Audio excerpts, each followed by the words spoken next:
Hetain, and I graduated in 2003 from Nottingham, Trent.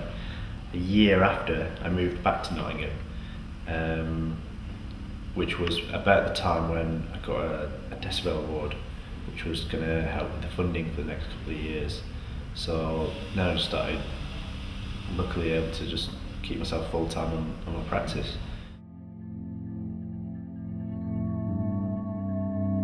And this space here came about maybe about a year ago in October 2005 at Lakeside here, where I'm artist in residence, and which basically means run of this space.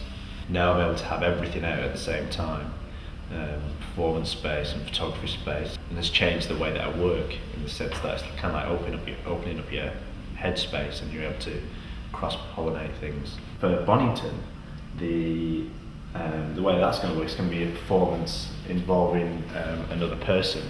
So it's going to involve a henna artist from Birmingham. That performance there is going to be sort of both, as well as myself negotiating part of my body, it's going to involve her negotiating part of my body. But I'm quite interested in not doing any practice, because otherwise it'll take away any of the interactions that we have, sort of thing. And I'm quite interested in it being a bit tense or a bit awkward. I'm not sure which way we're going to do it yet, whether I'm going to be making the pattern or whether she's going to be making the pattern, and then the other person's going to be copying it. And if she's doing the pattern, she works really fast and I work really slow, so it's kind of going to be a lot awkward. And the way I make pattern is very different to the way that she makes pattern.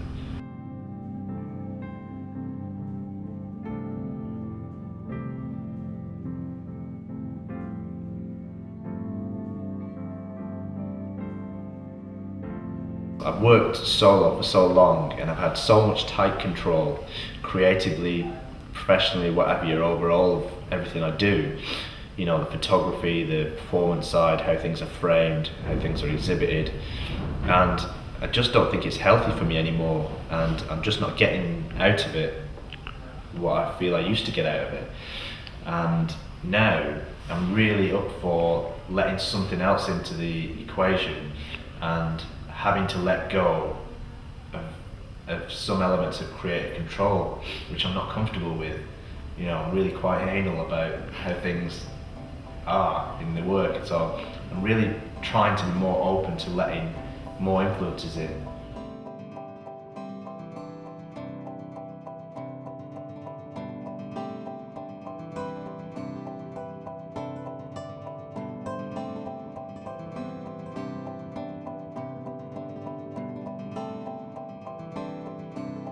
We're going to take the video footage that's happened and project it as a video in the space, but also whilst the performance is going on, there's going to be projections on the wall, and you know, they'll be for the benefit of an audience coming in to be able to see things more closer, and also it'll also probably end up being a tool for either or both of us to use. For example, if she's decorating something on my back, I'll need to have it relayed visually in front of me so I can copy it onto myself, or vice versa. Just being happy with the space, really, getting rid of all the clutter that we don't need.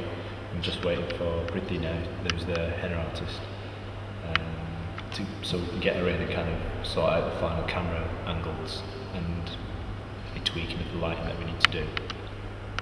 Yeah, cool. And the BBC are coming down? Yeah, they should be here shortly. They're gonna they filmed an interview this morning, kind of about the work in general and a little bit about what we're going to be doing on this piece. And then they're going to come down and ask a few questions about what's going on here.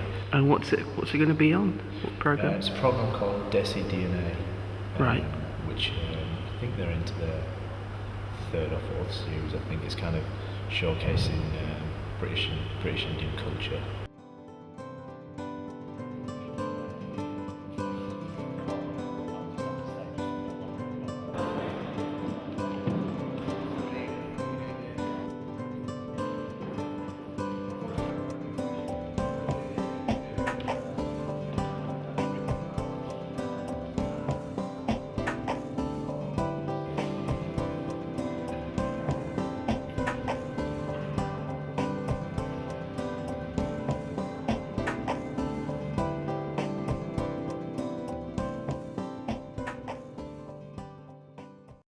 guess found my way self-gravitating back here, just because kind of I was used to working creatively here, and there seemed to be some links and some contacts here that were good for following up, initially with the Abner Arts and the New Art Exchange and various outlets that way.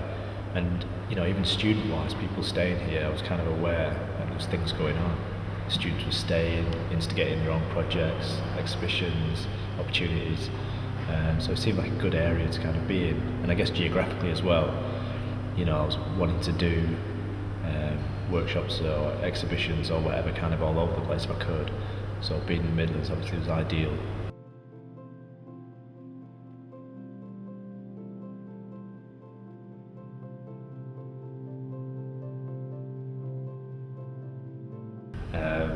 And as you start to progress your work and you get excited by it, you spend more time in the studio.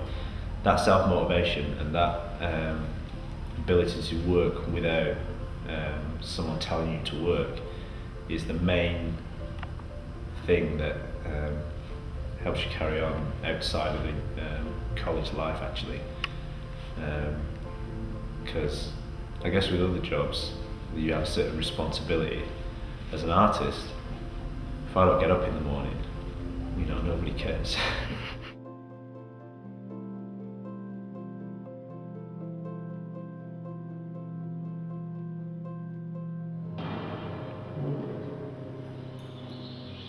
It's something sort of so simple as just being allowed to gaze at something which is so kind of almost personal, the Right. kind of bonding between the two of you was... There's a good communication. Yeah. With him, so.